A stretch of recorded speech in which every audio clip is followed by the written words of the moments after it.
All right, excellent. I'm going to move us on to the last point here, which is maximizing your resources and labor. And the consideration here is we might not be at full staff capacity for summer operations if people are out sick, because I know all food service operations are encouraging anybody with the slightest inkling that they've exposed themselves or are feeling ill to not come to work, to not put their fellow coworkers or customers at risk. So you could be facing a labor shortage. The other side of this too is you could be feeling the financial pinch of not having the same foot traffic through your door. So you have to make the decision to reduce or temporarily reduce your labor force. And Tim, I'm going to turn this over to you. What are some considerations operators should be looking at in the short term for labor? You know, now is a really great time to really start looking at items such as labor savers, something that might take 1 or 2 steps out of the equation for you, but still allow you to maybe add your own little twist to it. It could be it could be steak that's par cooked, for instance, or it could be a fresh made pasta gnocchi that, you know, normally you have the time to make your own gnocchi or tortellini or whatever it may be, and people know that about your establishment. If you're losing staff members, it doesn't really become feasible at that point to continue to do things like that, even though you want to. That's where, in my opinion, labor savers come into play, where there are thousands of really great, respectable products out there to meet your every needs at any platform, as far as I'm concerned.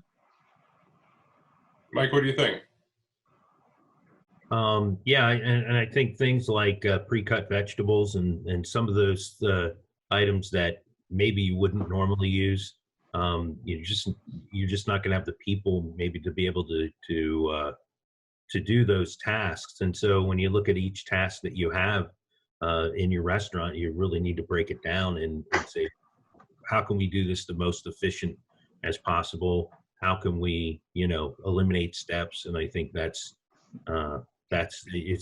truly just looking at every aspect of your operation and understanding how you could do it more efficient and better and easier.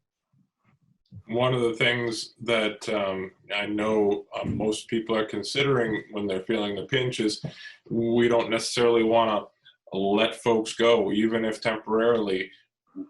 I would suggest exploring the potential for the redistribution of labor to put people into tasks that, if we're going all in on these takeout to go meals, you know, let's take our front of house staff and have them, you know, rolling silverware or pre-packaging the wet naps and the napkins and the silverware and the containers and getting stuff prepped and ready to go to expedite that process, or to have them as greeters to hand the food to people coming up to reduce contact points and the people coming through the restaurant to pick up the food at the counter, for example. I think there's opportunity there. And one other thought would be, if you have the means, you know, if you've got a little bit saved and you've always been thinking about, you know, repainting your dining room or changing out the ceiling tiles, use your existing staff and get them some paint rollers. You know, go to Lowe's and buy some new ceiling tiles and start putting that stuff up. This could be an opportunity to make some of those physical changes that you've wanted to make to your establishment, but you never wanted to close the doors. So we're kind of in a forced situation here where the doors are closed. So what can you do during that time? And that falls perfectly into Tim's point about, hey, when you come back, this is what's waiting. So again, that whole big reveal could pull a big burst of traffic through the door when everything opens back up again. Even use waitresses maybe to take orders and try to add phone lines, because you may need to. The worst thing is if you keep getting a busy signal, you know, if you could add a phone line or two and have your waitresses staff the phones and be able to take orders. That would be a great way to. Or staff the message board, you know, take orders on Facebook, on Twitter, on whatever means you can get them. The easier you can make it for people to get that request in, the better. So if you have 2 or 3 people sitting there on iPhones or iPads or Android, whatever it is, messaging back and forth, that could be a big help. And even just maybe not even taking orders, just answering questions. People, to Brody's point, are you open? You know, you're going to get that question a lot, and you're going to get questions about sanitation, safety, you know, who's bringing me my food. There are going to need to be people able to answer those questions. I think it's an important time to kind of circle back to Tim's. Don't be afraid to talk to your distributor representative about value-added products. Some establishment, that can be kind of a bad word. Right now, if you're strapped and you need to find a way to realign your resources, value-added products have come a long way over the last number of years, and there's absolutely a number of products that can help you save time, back of house, execute good, consistent final products for your customers, and still drive repeat business. Yes, you will pay more for some, but it will allow you greater flexibility in the long run. And what does that mean? Once you find out what you want to be doing, having the ability to cut some corners like that and redeploy your labor can be tremendously helpful. It's not a bad word, value added. There's a lot of good products out there, and any of your distributor reps will be able to bring you a number of different items. Just let them know what you're thinking, and there's going to be something out there that can be of assistance and help you, especially right now when labor is going to be important, all of that. So. Fantastic. Well, that's our 5 topics, gentlemen. Any closing thoughts from anybody on these? We've covered transitioning from a full service menu to a takeout delivery model, what we can sell effectively and effective menu planning, takeout packaging, packaging that works for your food, effective messaging to your customers, and maximizing resources and your labor. I'd be happy to start. I appreciate the opportunity to be here and share some of my ideas with you all.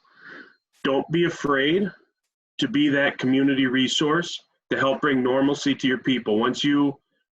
Normalcy to the people in your community. Once you have an idea of how you can effectively execute a takeout menu that still fits your style and can travel, don't be afraid to be creative and think outside of the box. What else can you add to that? How are you going to communicate that to the people around you, to your customer base? And don't be afraid to be creative. You know, right now is the time to really try something that's a little bit outside of the box. There's nothing wrong with value added. It can definitely help at times like these. And most of all, just use your establishment as a vehicle to help bring normalcy to your community in these times, because that's going to be the most value you can bring, period. For me, I think it's don't be afraid to use your resources. You have many resources out there, whatever they may be. Your sales reps, fellow chefs in the industry. There are so many people that are in the same position as you are. So now is probably not the best time to just think, well, you know what, they're doing their thing. I'll just, whatever. Get together with these people, your peers, and brainstorm things. I mean, everybody's in this together. So use your surrounding chefs, account executives. Feel free and be eager to ask as many questions as possible until you get through this. I would just say you can look at this as, a real burden, or you can look at it as an opportunity. And I would request or ask that you look at it as an opportunity, and not just that, it's an opportunity for you to be a positive influence and a positive light within your community, and to offer, like Brody said, some normalcy for these folks who are in their houses. And I think if you're able to take the right attitude about this and really look at this as an opportunity to serve your community, then I think everything else will fall into place. When you're going to social media, when you're getting your message out there, I think to be a point of comfort, to Brody's point, to really capture hearts and minds and make people know that you're there for them, the use of video is going to be a very powerful tool. If you have the comfort level and the capability to go live on Facebook or Instagram, to put yourself out there, people will respond to that. They want to see that face to face. They want to see the person because they're going to be cooped up by themselves with their families. That might get old pretty quick. So if you can be that face that they see and you've got a message for them that's comfort food and chocolate, that'll resonate now and they'll remember it later. All right, gentlemen, well, thank you very much. Our goal with this is to get this chopped up and out to other distributors so that they can share with their customers in a very much a rising tide raises all ships come together type effort. So I really appreciate all of your time. And if we see that there are responses and questions and people want more of this, hopefully we can reconvene in the near future. Absolutely. Thank you all. Thank you. Thank you.